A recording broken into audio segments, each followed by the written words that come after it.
In this episode, we speak with Sami Inkinen, the founder and CEO of Virta Health.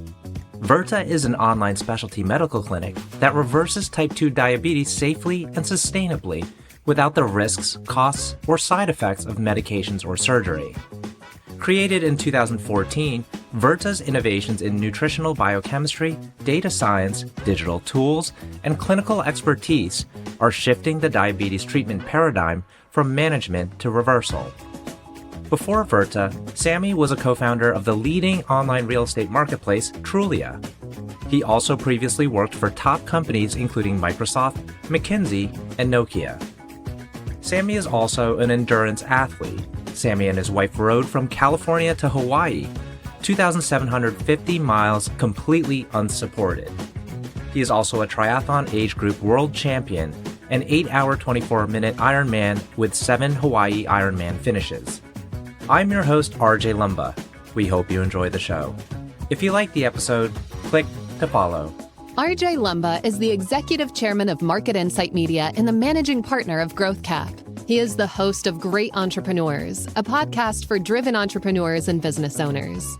Our podcast covers all topics related to the entrepreneurial journey, from ideation to execution to optimization and to reaping the rewards of a well-run business. In the minutes ahead, we'll share with you unique insights and tactics from some of today's most accomplished and inspiring entrepreneurs. Sami, great to be with you. Thanks for taking the time. Yeah, thanks for inviting. Super interesting background. Obviously, what pops out is the rowing adventure you went on to cross the Pacific. Was it from Hawaii to California? Actually, it sounds even better when I say from California to Hawaii. So it was the opposite direction. So Okay. California to Hawaii, yes.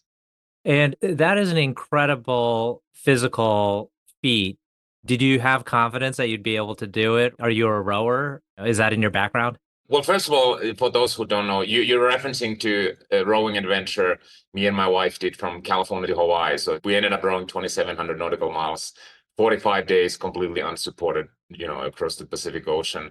So it was a little crazy. So to answer your question, zero rowing background, absolutely zero rowing background. So basically went from 0 to 60 miles an hour, if you will, in 6 months. So in 6 months, physically and logistically, we prepared for that. But I would say the hardest part is kind of the same as for starting a company, which is it's easy to talk, but once you take the first step, literally the first step, in this case, the first oar stroke, you really kind of have no way turning back. So it's interesting that, yeah, it's kind of hard to get through and, 45 days and whatnot, but actually the hardest is the first step or the first oar stroke, because once you've taken that, you really have no choice. You're just going. Well, we'll continue the parallels with building a company and how challenging it is. On that journey, on that rowing journey, what were some of the most kind of surprising things that you learned, maybe about yourself, about maybe your relationship with your wife, about endurance, like all of it? Like, what were the kind of the key things that you learned? Quite a few things. I'll mention a couple like truly transformative things, I would say. Well, number one was we decided to start a family. In other words, have kids. And, now we have 6 and 8-year-old daughters, and it's more or less 8 or 9 years since we came off the boat. So that was one, the realization that there's a lot of things you can do in life as a human. And I had been very lucky, I had built Trulia, which had gone public and coincidentally merged with Zillow for multiple billions of dollars while we were rowing. But in any case, it really hit kind of viscerally that, wow, the greatest thing you can do, I believe, as a human or experience is raise another human or child. So that was one. The second one was, I call it, it's sort of like my mantra, get uncomfortable. And what I mean by that is the entire row, it was about 1 million oar strokes, 1 million oar strokes from California to Hawaii.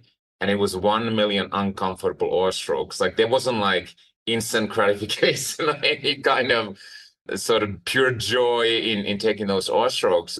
But it's moderately relatively uncomfortable. And I realized through that experience that the periods in my life when I've been somewhat uncomfortable have actually been the most gratifying periods in my life. And so specifically, actually, I was debating whether I want to start another company I wanted to start the current company that I'm running, Virta Health, which is solving diabetes and obesity. But I was a little hesitant after Trulia 10 years, like, oh my God, it's so hard.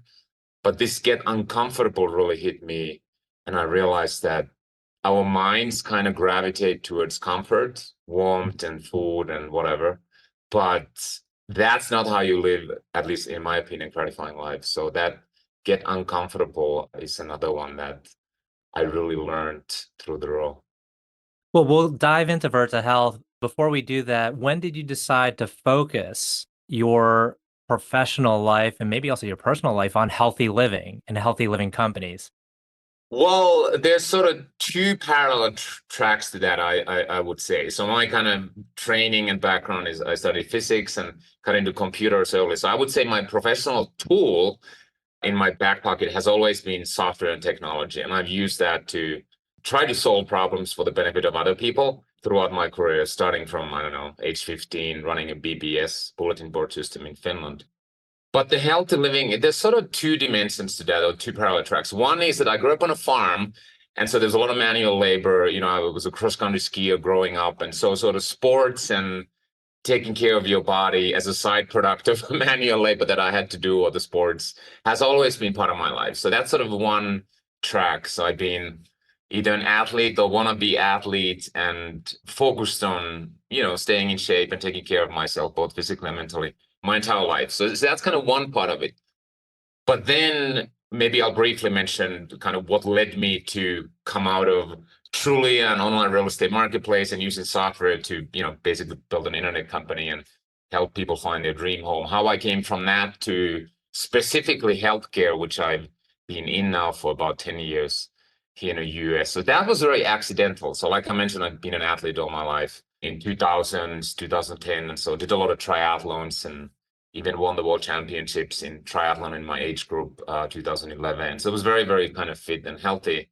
And so I always thought this huge problem of metabolic health, diabetes, and obesity, which is touching sadly billions of people and more than half of American adults, it's kind of like, it's not my problem. It's let's be honest, it's willpower. People eat themselves into sickness. What can I do about that?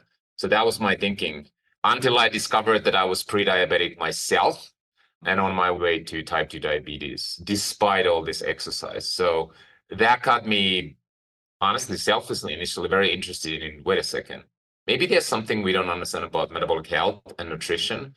And then eventually when I discovered that, yeah, in fact, the way we look at metabolic health and nutrition is kind of upside down or backwards. And if you know how to use nutrition, you can actually effortlessly cure many of these diseases that are considered chronic and progressive, such as type 2 diabetes. So that was the second parallel track. And I said, wait a second, this is insane. I think there's a way to actually solve the problem that millions of people, including myself, tend to think is unsolvable or personal choice.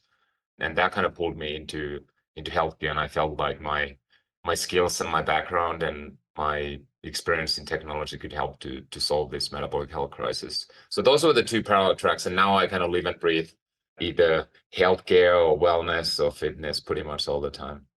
Well, it's a dramatic change from going from the real estate market to, you know, health tech, or even further into the science of the human body. Tell us about that journey. Was it easy to switch into that, kind of use the frameworks you had for building a company from Trulia and kind of figure out how to leverage those frameworks with Virta? And then you brought in investors. How challenging or not challenging was that? Well, it's yes and no. First, Trulia, the online real estate marketplace, or you can call it real estate internet site that I co-founded with Pete Flint. There's a lot of parallels in that I knew nothing about real estate starting Trulia, and my co-founder knew nothing. In fact, this is funny enough, both of us co-founded, me and my co-founder Pete Flint, we were physicists by training from Europe, had started a tech company before, but we were immigrants fresh off the boat to America, had never started to build a company here, and more or less knew nothing about residential real estate in the US. Yet, you know, we were able to build this company that still, I think, has tens of millions of users every month in America now, 2024. So there's actually parallels. So when I entered healthcare and started Virta Health, it's the same thing. I had never built a business in US healthcare. I was a consumer. Well, actually, I wasn't even a consumer of US healthcare because I'm basically so healthy that I more or less never go to a doctor. So there were a lot of parallels to the Trulia story in that sense. And so I wasn't afraid by the fact that maybe I don't know how the ecosystem works. Maybe I don't know the individuals. Maybe I don't know the companies. Well, I didn't know in real estate either. But I will say two or three things that can be beneficial going into a new. One is you're naive enough, as long as you're humble, you have humility, but you're naive enough that you don't know how hard it's going to be. I think that's a benefit. And then you look at these problems with sort of fresh pair of eyes. So that's actually a benefit coming from outside. And the cliche most entrepreneurs say, I would have said that with Trulia and Virta is, oh my God, now that I've been 8-9 years in this, had I known all the craziness we have to go through, I would never have started. And it's actually true. So that's kind of one benefit in coming into a new industry and how you can come into a new industry. The second one is I always say, but don't be stupid. If you don't know anything about the industry, surround yourself with experts and you listen them very, very, very carefully. We did that with Trulia. Same now in healthcare. You listen them very, very carefully. But then you have to be able to selectively ignore. Because if you just replicate the past ways of doing things, obviously you aren't going to change anything. And then the third one, I will say, in the case of Virta Health, the science of reversing type 2 diabetes, the science of sustainably delivering weight loss nutritionally for years, that did not come from me. I was lucky enough that I stumbled or found two amazing clinician scientists who had been doing research in this area for actually several decades, who then became my co-founders. So obviously there are things, if you're not a healthcare or clinical expert, you can't just whip up new biochemistry that you've never studied. So I was lucky that I was able to start the company with real domain experts as well. You know, it's interesting, earlier in the conversation, you talk about a focus on being uncomfortable because that's where maybe better human experience comes from, is like going through those tough times. But it seems like you're consistently exposing yourself to uncomfortable situations. Is it something you still focus on? Like it feels like your baseline is much higher than others for kind of pursuing the uncomfortable.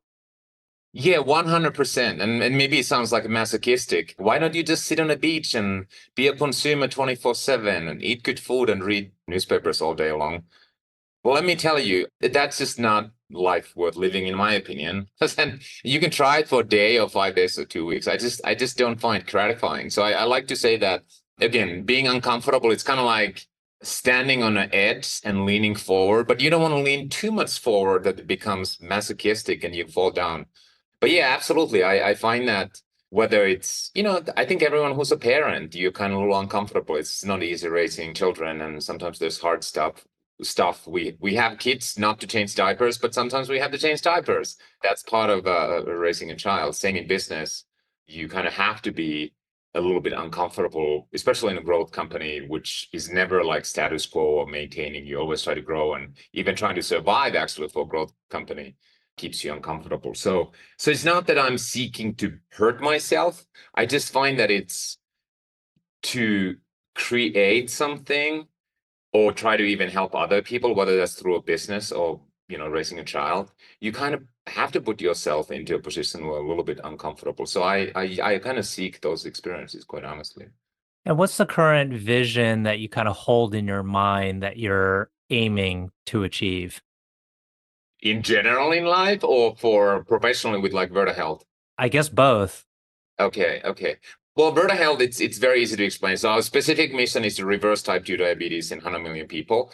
But even more broadly, metabolic health, particularly type 2 diabetes and obesity, it is touching more than half of adults in developed nations, more than 150 million American adults and billions globally. Like it is a huge, massive problem. Economically, it's leading in diabetes case, amputations, blindness, death. It's just ridiculously sad. We have to solve it, this metabolic health mess. And the best that humanity has offered to date is a bunch of pharmaceutical companies very successfully selling drugs to treat symptoms of type 2 diabetes, obesity, rather than actually making people healthy. So the broad vision for Virta Health is to build the lifestyle treatment version of these pharmaceutical companies that actually reverses the disease and makes people healthy. And it is possible with combination of nutrition and technology. So that's the broad vision for Virta. I wish I could snap fingers and this quarter solve the problem, but I honestly think it's a 20, 30-year journey to be able to do that.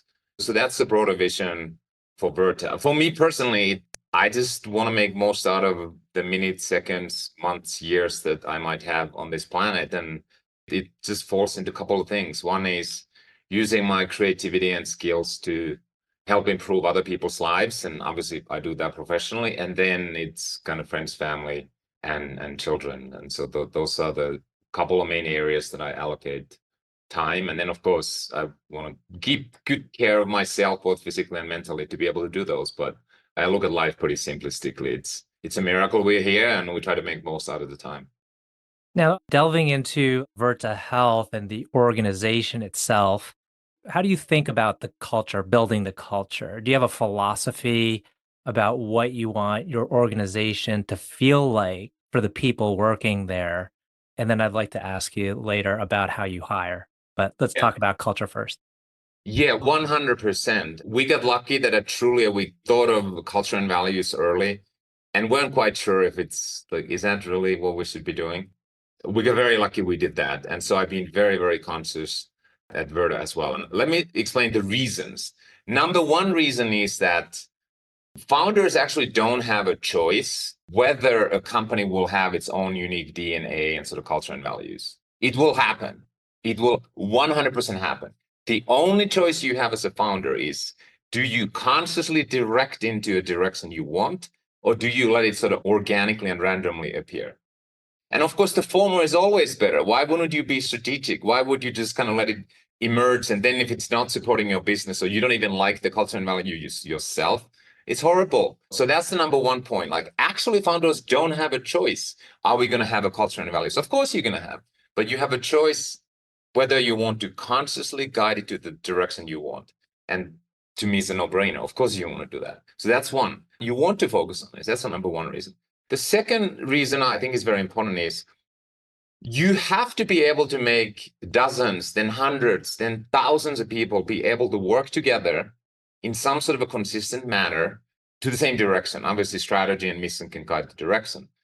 But there's not that many ways to do that. One is that you have a massive rule book of 5,000 pages that explain every decision and what to do and what not to do. I hate that. I don't want to have that. So values are very helpful. You say, here's the mission, here's the direction. And by the way, here's a couple of values. This is kind of how we operate. And then you hire smart people and you trust them and let them go. So I find that values is potentially a very scalable way to make a large group of people, hundreds of thousands of people, kind of work together in a consistent way. So it's very, very, very scalable. And most founders, I would say, they want to set their own path. So they don't want to create 5,000 page rule books like some government organizations may have. So those are the reasons why I'm a huge believer that you do want to pay attention to it early. And I think that's founders' job, to define a few values and then define some practices that allow you and the rest of the team to actually live up to them. And if they don't, like, how do you kind of push them towards that? And so I paid a lot of attention to that at Virta. And then to the hiring piece, are there certain qualities when you immediately see them in a person, you know they're going to be a good hire? It may not work out, but they're at least going to be a good hire. Yeah, well, first I should say, like, oh my God, hiring is so hard. It is so hard. People have tried to write books and analyze and this and that. And, you know, everyone has their own, like, what's your favorite interview question? This, I'm very humble about the fact that, you know, I don't know, my hiring success rate personally, probably, I don't know if it's 50%, 60%, 70%, but it is so hard. And my experience is mostly in companies less than 1,000 employees. And so you could call them startups or growth companies or whatnot, not necessarily running a 100,000 employee company, which I've never done. So I think of it always like from a growth company perspective. So there are a few things that I really look for. One is what I call a renaissance people. And what I mean by that is I would love to find people who in one single brain, they can do three things: a decision maker, then the execution operating, and then sort of setting up the tools. Because in most large companies, to do the simplest task, you need three people to do all those three things. You have the manager who makes the decision, Then you have the software engineer, the IT person who kind of sets up the tools, so sets up some systems. And then there's a third person who's actually cranking the cranks, doing the job. That drives me crazy. It is so slow. And so I always try to, even if you're like a VP or director, and like, I hope that you have some skills to like, I don't know, set up tools yourself or set up some macros and stuff and software. And then when the time is right, you're in on the 5-foot level, actually doing the job yourself. So that's one, I call them Renaissance people. And oh my God, it is a 10x speed difference when you find those people. So that's one characteristic that I look for. The second one is I do look for sort of founder entrepreneurial mentality for growth companies, which is that you never get stuck. You always find a way. And I think one of the founder's superpower has to be breaking chicken and egg problems, because everything's a chicken and egg problem. When you start, like I don't have a prototype, so I can't raise money. And if I don't have money, I can't hire people who can build the prototype or whatever. Basically, there's always a chicken and egg problem and always an insurmountable obstacle, particularly for founders, but for everyone in a growth company. And I can't stand people who just get stuck. They're like, well, I can't do X because I don't have Y. It's like, no shit. That's your job to figure out how to do X without Y, or go and borrow the Y from a friend or whatnot. So I think those are a couple of the characteristics. It's more like mindsets, and if there's past track record, if people have been able to show that. So anyways, those are mine. But I'm very humble about the fact that hiring is freaking hard. Mm-hmm.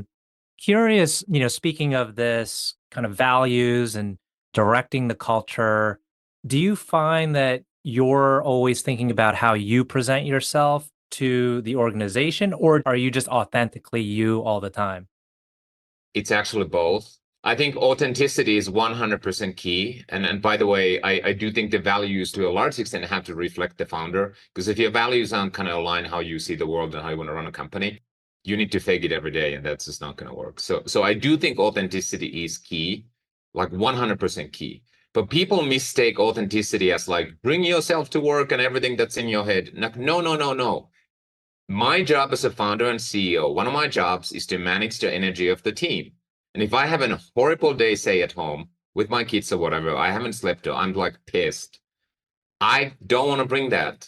I have to fake, to some extent, positive energy. And now I may open up in a smaller executive session, like, oh my God, like today is not the day for me to make hard decisions. I hope you all understand I have a tough day or whatnot. But I think people mistake authenticity as like, oh, you bring whatever has happened to be in your head and what's your energy level. No. Especially as a senior leader, you manage the energy of the team. You manage their optimism. And so I am very conscious of those things. And especially in a startup, I like to think that you want to be ruthlessly honest about the short-term reality and facts, but you also want to be unwaveringly optimistic about the long-term future, not either or. If you fake the short-term realities and you don't talk about the facts and ground in reality, then everyone's sort of disillusioned and you live in a bubble. Like if you're running out of cash, or if your customer is leaving, or this top part of the product's not working, whatever it is, like, okay, we need to fix this. This is real. Let's face the facts. But then you combine that with the founder optimism that there's always a way. This is the vision. We are going to get there. So that's one example of, I guess, bringing authenticity, but then also being strategic with what do you tell, this yin and yang of ruthlessly honest about the reality and the facts, particularly the things that aren't working, but then consistently optimistic about the long-term future. Excellent. I know we're approaching the tail end of the conversation. I have two that I like to end with, two questions. But before I ask that, I'm curious, are you remote or hybrid or in person? Well, first of all, I am a believer that you only want to innovate in the sort of IP and product and go to market, and copy paste the rest, including how to run a company, how to set up an organization. You don't want to innovate in like how to run a company, because thousands of companies have done that for hundreds of years, and tech companies for several decades. So I'm a believer on sort of copy pasting the best practices. And to answer your question specifically, I think the hybrid would describe the working setup best. We have two strong offices: Denver, Colorado headquarters, San Francisco, another strong office. And then, 1/3 of folks, including my executive team, largely is all over the country. And then we come together periodically. And then people who are near offices use it as much as they can, or as much as they want. So I think the hybrid word probably would describe currently the best. Great. Last two questions. One is, can you tell us about a person who has had a profound influence on you? Oh, there's many. I would put my wife very, very high up there. Obviously, we rode across the Pacific, and we've also co-founded a company briefly together, and we've worked together in actually at Virta as well. I also have sort of a virtual imaginary board of directors of historic characters that I always try to think, what would so-and-so do? And then I'll throw one more name. Our lead independent director, Greg Waldorf, on my board has been very helpful on my entrepreneurial journey. He joined our board at Trulia, I guess around 2005. So we are 2024 now. So 19-year professional relationship. He invested into Trulia, was on the board for a decade or so. And now almost the same time, not quite, on the board of Virta. It is very rare that you have that sort of a tight, trusted professional relationship for that long, and it's been invaluable. Last question, and this might be a little bit of a redundant topic, but can you tell us about a charity, cause, or other endeavor that you're passionate about? I love harnessing the capitalistic system for positive change, because I believe that the for-profit capitalistic system is one of the best sort of human process innovations, system innovations. And so this may sound kind of dull or self-serving, but Virta Health and trying to reverse type 2 diabetes and help people solve obesity globally and using this capitalistic model, and our business model is such that we only get paid if we succeed with a patient, is what I'm most excited about. And I'm basically putting all my professional energies into that. And the fact that you have a for-profit company doesn't mean that, it can't be pure. Like, that's not the purest form of trying to do good in the world. I think it can be. In fact, it can be the best engine because you can find capital, you can attract talent. And then if you have the right business model, things just keep going and delivering goodness. So I'll say Virta Health, although that might self-serving. I think that's a wonderful answer. And I, in some regards, share the same philosophy. Well, Sami, I want to thank you again for taking the time. This has been a great conversation. Yeah, thanks for having me.